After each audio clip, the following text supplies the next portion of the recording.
Ah, ya, listo, estamos. Estamos. Ya, estoy acá con mi compañero, amigo, entrañable compañero institutano, Yanir Snitses, en la sala del Centro de Estudiantes de Filosofía. Vamos a hacer una pequeña conversación sobre el libro Realismo Capitalista del autor inglés Mark Fisher. Partimos por agradecer a la editorial Caja Negra por darnos este Pero libro. bueno. Pero bueno, ¿por qué tanto, güey? Ya, Yanir es muy preparado, así que tiene apuntes para hablar de esto y de hecho me dijo de no hacer el video porque todavía no se sentía lo suficientemente preparado para hacerlo. Yo me di este libro hace 2 años y bueno, no tengo ninguna apunte, así que voy a hablar con lo que tengo en mente. Así que nada, primero, ¿cuáles fueron tus impresiones de la lectura? Pregunta con la general, güey. Sí, Está buena. O sea, pero habla mirando la cámara. filosóficamente hablando, no. Texto. O No sea, es un buen texto. es un buen texto divulgativo, si se quiere. Ya, Muy bueno. ya, El tema es que filosóficamente hablando no propone nada. ya, Entonces, el interés que tuve yo en el texto más que nada es cuando se pone a citar a otros autores.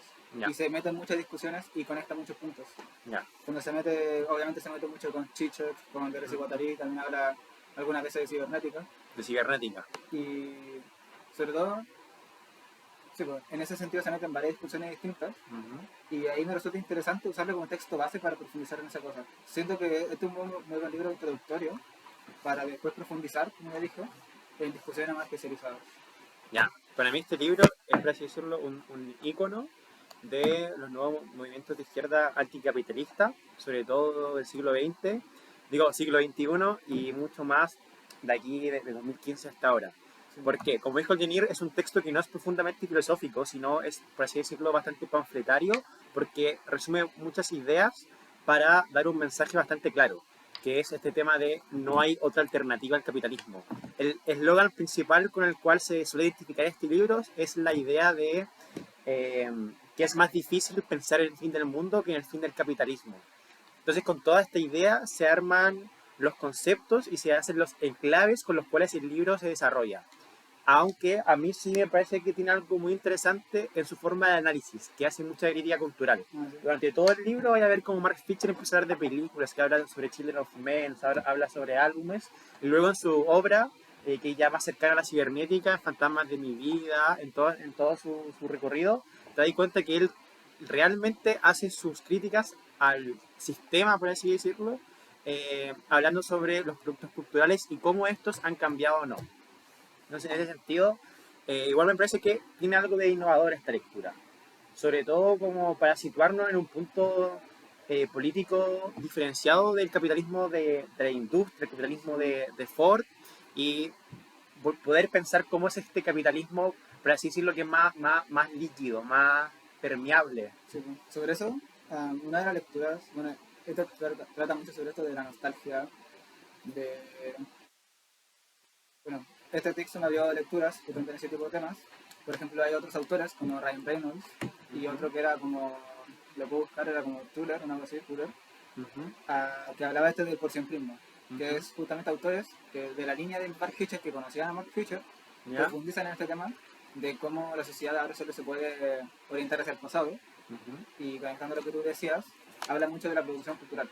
A mí en un principio se me chocaba bastante antes de leer el texto como tal, porque yo tenía esta típica crítica de capitalismo es igual producción en masa de cultura.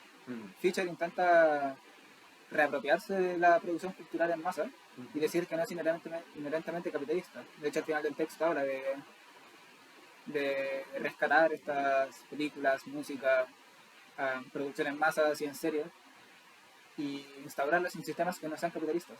Por ejemplo, acá habla de, bueno, yo personalmente no estoy muy de acuerdo con lo que va a decir acá, pero habla de, por ejemplo, de cómo uno de los ideales de ciertos ideólogos comunistas de la Unión Soviética decía de que llegarían a un mundo donde tú no tienes que limpiar tu ropa, cocinar tu comida. Eso, básicamente. Que habrían como equivalentes a cadenas alimenticias que uno iría y compraría comida, donde se ve una especie de consumismo también presente en esas sociedades soviéticas. A mí, de Mark Fisher, en este libro y en su obra, me parece muy interesante el contexto en el cual él produce sus pensamientos. Así que situándonos un poco, Mark Fisher es un autor británico, al cual le tocó vivir toda la decadencia originada por Margaret Thatcher, por así decirlo, la pérdida de la lucha obrera sindicalista en Reino Unido y después en el mundo, ¿cachai? ¿Qué estoy buscando? Es el tuyo, ¿no? Sí, es el mío. No, también. Bueno, hablo por mientras yo, porque en esta Sí, no, ahí lo encontró. Entonces, yo siento que este libro nos habla mucho sobre la imposibilidad o las imposibilidades que nos genera el capitalismo para poder surgir no tan solo en términos económicos, sino también en términos culturales. Y cómo esta incapacidad de producir nuevas creaciones culturales termina por ser una arma o una herramienta que tiene el propio sistema para impedir un futuro mejor. Entonces, se hace un recorrido gigante, yo creo que en este libro, con esta idea central, el tema de que no hay otra alternativa, que no hay otro futuro. Y uno va viendo cómo esto se configura en distintas capas. Por ejemplo, el capítulo 3 creo que se llama el capitalismo y lo real. Luego está el capítulo, el último capítulo se llama el deseo postcapitalista, donde ahí Mark Fisher, bueno, en realidad siento que este es lo que menos me gusta del libro porque, claro, ahí pone sus deseos para lo que sería un mundo mejor. Sí, eso es un epílogo. El epílogo. La edición. Sí, Eso lo escribió como en 2015, algo así. El libro como tal salió antes. sí, sí, sí. De hecho, lo cita el libro. Sí, de hecho es bastante triste para mí de vez en cuando leer a Mark Fisher porque, bueno, él fue una persona que batalló durante toda su vida, por así decirlo, con la depresión y creo que se terminó suicidando en cuando, en 2018. 2017, 16. Y además, algo muy interesante de Mark Fisher es lo que tiene que ver con la cibernética, porque Mark Fisher no produce su obra solo, sino la produce en la Universidad de Wolf, algo así, ¿no? De Wolf, Warwick. de Warwick, como el campeón del LOL. Con el centro, el CSRUC, con Sí, sí, Nick sí. Land. Con Nick Land. Nick Land también un pensador sumamente interesante.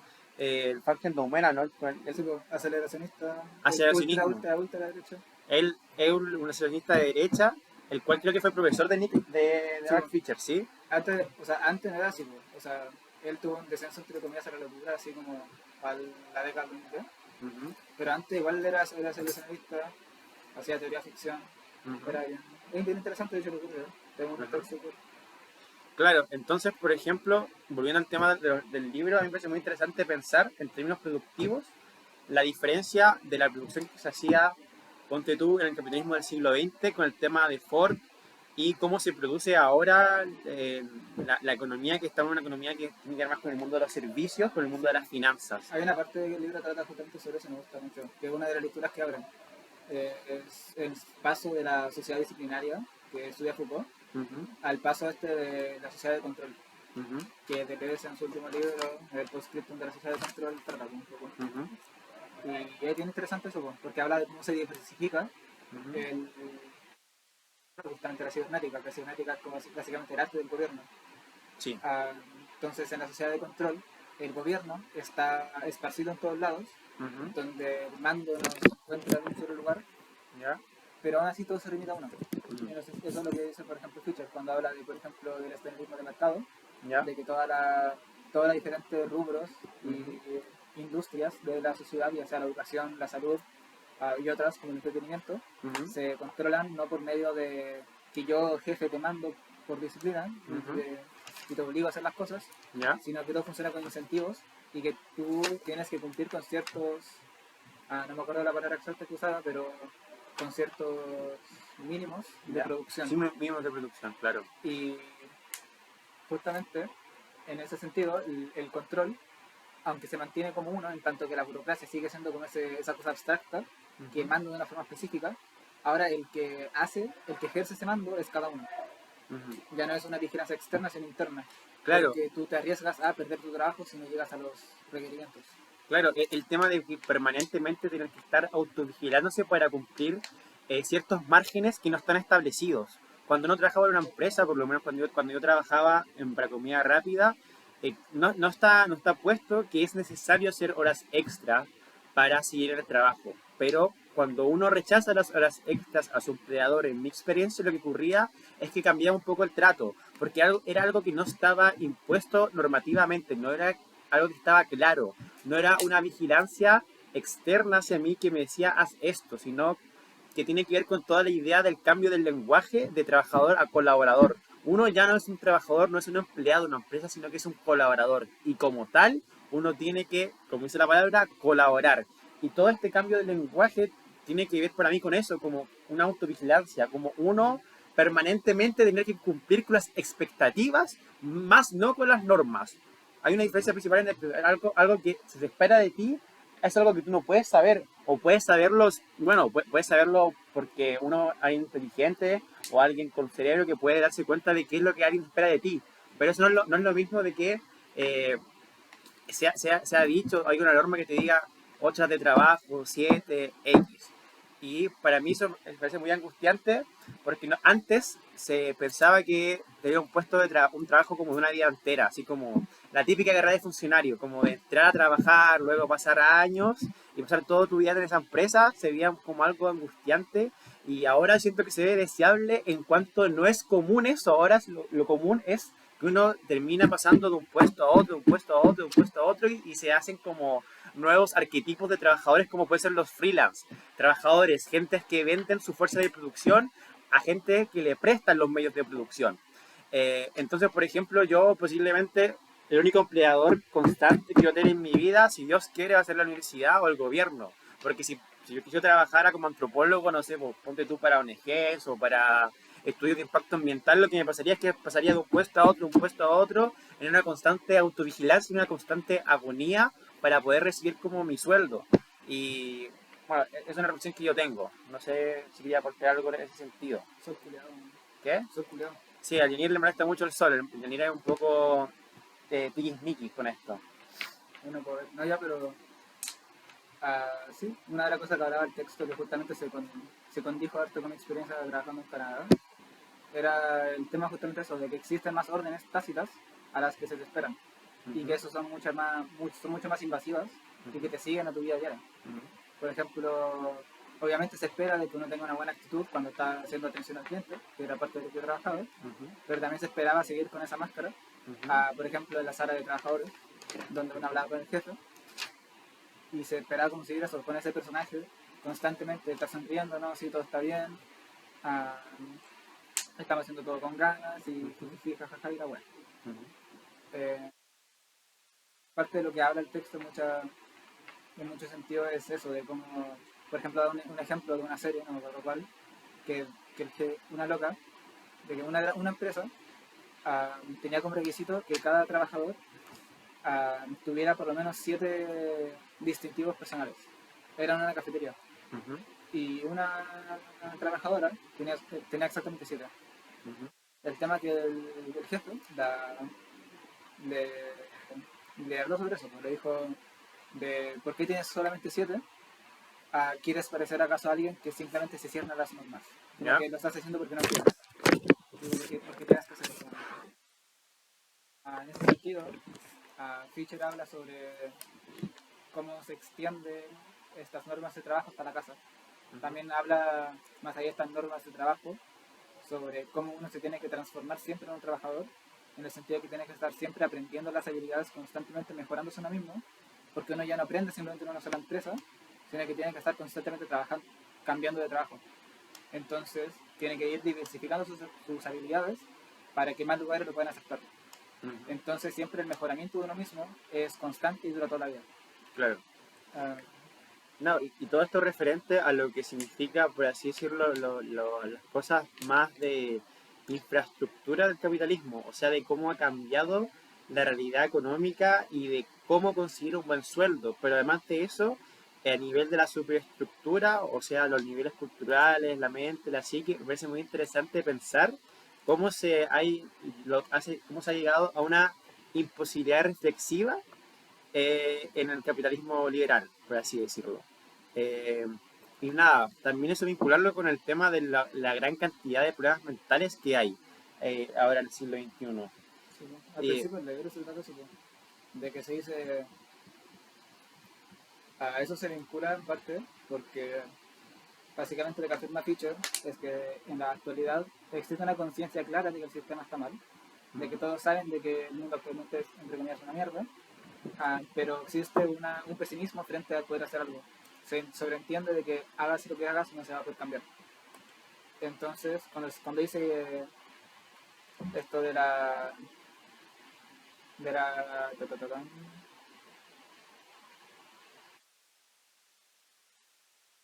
de la impotencia reflexiva, Ujú. es eso, de que no sacas nada reflexionando, no sacas nada a, desafiando el status quo, porque no puedes hacer nada para cambiarlo. Claro, De cierto modo, digo no de cierto modo, en ese sentido, él la trata el tema de los estudiantes que él tenía, porque él hacía clases secundarias. Ahí decía de que existía una depresión generalizada, pero que sin embargo la gente no hacía nada justamente por esto mismo.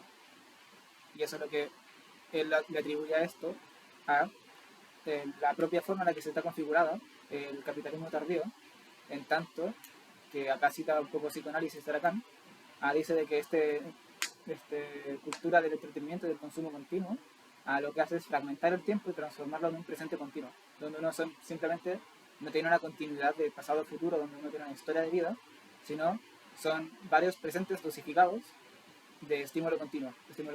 Él, por ejemplo, tiene en la cabeza, por ejemplo, un ejemplo de un estudiante que tenía los audífonos en clase, como una especie de barrera del mundo externo hacia el mundo propio de entretenimiento, donde escuchaba música. Hoy en día, por ejemplo, está viendo Reels, TikTok y cosas así. Él da el ejemplo de la Play, la marihuana. Bueno, típico viejo, pero igual tiene un poco de razón aquí. típico viejo, pero tenía razón. Sí. Entonces, eso habla de eso, del estímulo constante, hoy en día personificado por TikTok, donde uno pierde esa sensación de tiempo porque está siempre recibiendo inputs y inputs y inputs de placer. Eso es muy interesante porque Mark Fisher escribió este libro en la era antes de TikTok. 2009. 2009, yo me pregunto cómo habría sido esto con TikTok, porque siento que el tema de los fenómenos de los videos cortos que se entrelazan por un algoritmo es bastante perverso y es bastante... Esto es como una predicción perversa de lo que está ocurriendo ahora, porque realmente todos estos estímulos, yo a veces veo TikTok más de lo que me gustaría admitir y realmente se siente como para el cerebro. Es como, estoy estresado, en consecuencia quiero apagar el cerebro y lo logro, porque cuando uno se mete en los Reels o en TikTok, realmente son tantos estímulos que uno logra apagar un pensamiento. Entonces eso se refiere a la imposibilidad de reflexión. Pero también hay una imposibilidad de acción que también se menciona en el libro, que tiene que ver cómo el capitalismo suele engañar a, por así decirlo, los colectivos para lograr luchas efectivas. Eso tiene que ver como el pensamiento de que podríamos cambiar el capitalismo con la acción de consumir, con la acción de consumir empresas, por así decirlo, verdes en contraposición de empresas tradicionales. Lo mismo con otras cosas como de género, de consumir empresas que apoyan la diversidad.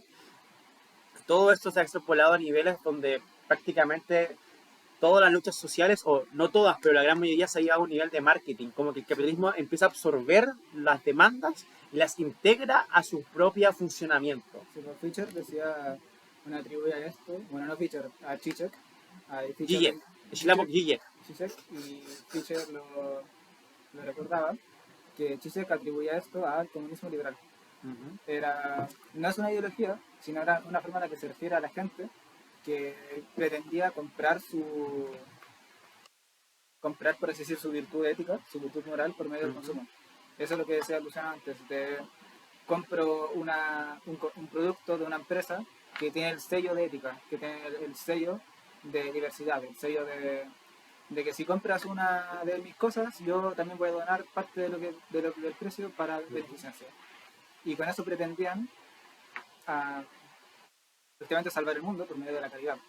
Por ejemplo, da el caso de magnates como Bill Gates, que pretendían borrar sus actitudes nocivas para la sociedad por medio de la imagen de la filantropía.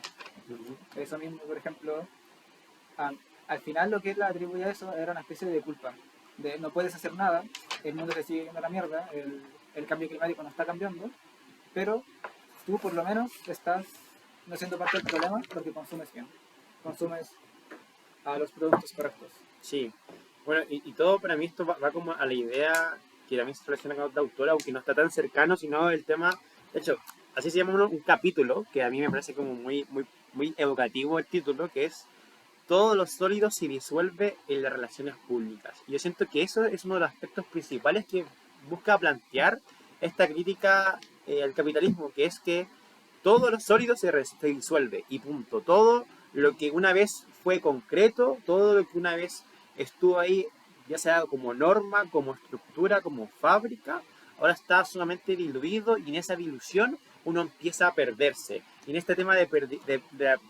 perderse o de las enfermedades mentales, a mí me parece interesante señalar esta pequeña reflexión que hace con respecto a los problemas mentales. El conflicto psicológico interno de los individuos no puede sino generar daños colaterales enormes. Marasi investiga el vínculo entre el trastorno bipolar y el postfordismo. Postfordismo es una manera a la cual se le habla al capitalismo moderno, porque si tomamos en cuenta el capitalismo del siglo XX, fordista con el modelo de fábrica, con el modelo de producción, y ahora estamos en un modelo postfordista, o sea, más allá de la fábrica. Sí, pues la fábrica es disciplinar y el postfordismo es la sociedad de control. Ya, entonces Marasi investiga el vínculo entre el trastorno bipolar y el postfordismo. Si la esquizofrenia es la enfermedad que señala los límites exteriores del capitalismo, como quieren Deleuze y Guattari, el trastorno bipolar puede ser la patología mental propia del interior del capitalismo. Con sus continuos ciclos de auge y depresión, el capitalismo es un sistema fundamentalmente irreductible bipolar, que oscila de modo salvaje entre la manía optimista, la exuberancia irracional de las burbujas y el bajón depresivo. Eso a mí me parece como muy señalador de lo que es vivir en este momento. Algo que trataba en uno de los capítulos anteriores que tenía mucho que ver con eso.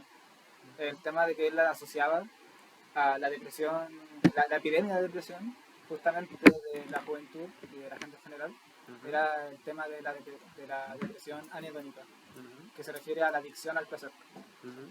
Y eso se conecta mucho en a la mecánica en la que el individuo vive, que es estar constantemente teniendo estos estímulos de placer primeramente, y en tema de futuro teniendo siempre, digo acá apuntando más acá del postmodernismo, careciendo de una por así decir estabilidad laboral, sino que estar constantemente cambiando de trabajo, obligándole a tener una actitud meramente pragmática, donde uno no tiene ideales fijos, como por ejemplo la familia, sino que tiene que tener unos ideales que se adapten a tu situación. Un ejemplo que él daba era que en el capitalismo fordista y antes existía este ideal de la familia, donde a ti como individuo se presuponía que tú debes tener una familia que es estable y que tiene una significancia más allá de la utilidad que pueda tener para el capital, ¿o no?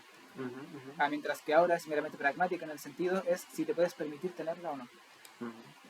Y en ese sentido lo que quiero llegar a complementando al fragmento que leía, es como a las sociedades de control te dominan por medio de tus posibilidades de placer y de acción. Por eso se refiere que es pragmático.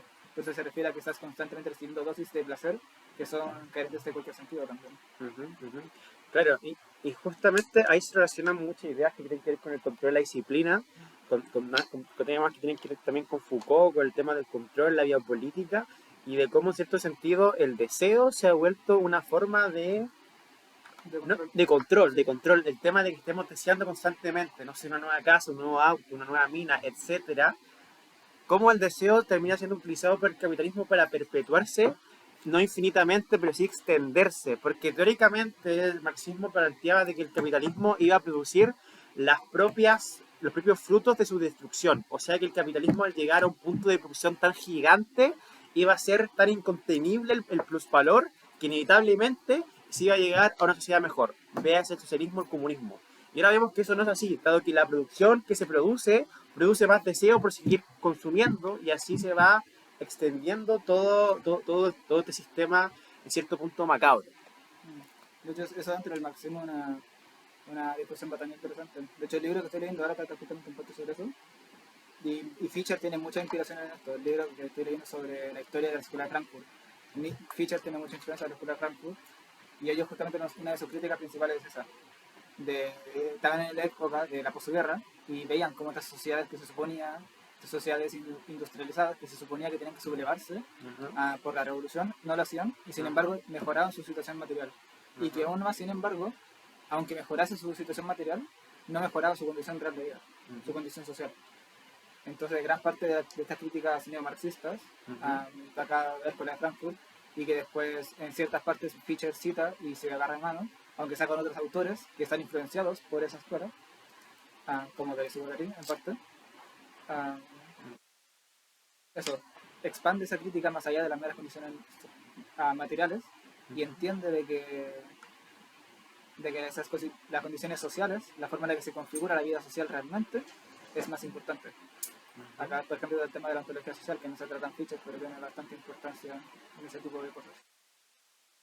Sí, y bueno, nada, terminar con esto, como que yo siento que claramente quizás no está filosóficamente potente, porque lo que hace este libro es como condensar muchas filosofías, muchos paradigmas, para hacer una crítica potente. Eso es lo que me gusta de este libro, que es una crítica potente al estado actual del capitalismo. Y yo creo que de 2009 hasta 2024 han cambiado muchas cosas, pero aún así siento que es bastante vigente para poder comprender. Y además que es muy entretenido leer, porque de pronto empezar aquí, agarré esto y empecé a hablar como de Kafka y cómo se puede ver como un símil en la obra de Kafka con, por así decirlo, las situaciones burocráticas y cómo las situaciones burocráticas ya no son algo que está, sino algo que, como habíamos mencionado anteriormente, está como al interior, el tema de la regulación, el tema de... ¿Cachai? Eso. Entretenida lectura, me gustó mucho. ¿A ti? Sí. Ya. Ah, una cosa que me interesante es que otra lectura que estaba haciendo paralela, ah, bueno, que quiero hacer, que le sinopsis y como resumen, entre comillas, Ujú, es el tema de cómo aplica el contexto acá de Fischer ujú, a, por ejemplo, Latinoamérica, por ejemplo, Chile. ujú, Y es el preguntarse, varias partes del texto a mí me parece que no cuadraban en la situación de Chile, especialmente cuando habla de esa burocracia draconiana, que por lo menos en Chile acá tenemos una burocracia más decente que allá. ujú, Que, bueno, el Reino Unido es famosamente conocido por tener una burocracia horrible donde todo necesita una licencia. Y en ese sentido a mí me lanzó la pregunta de eso, de qué es válido para acá en Chile ujú, y en qué situación estamos acá. Por ejemplo, un libro de cibernética que trata mucho sobre este tema, que me encontré, hay un ensayo que es de Chile. ¿sí? Sí, y ahí quiero leerlo, que trata justamente eso de la cibernética, de un nuevo arte del gobierno en la sociedad del control, Ujú, ah, desde la perspectiva de la situación en Chile. ujú. Y eso quiero leerlo. Ya, bueno, eso sería. Un gusto. Cuídense.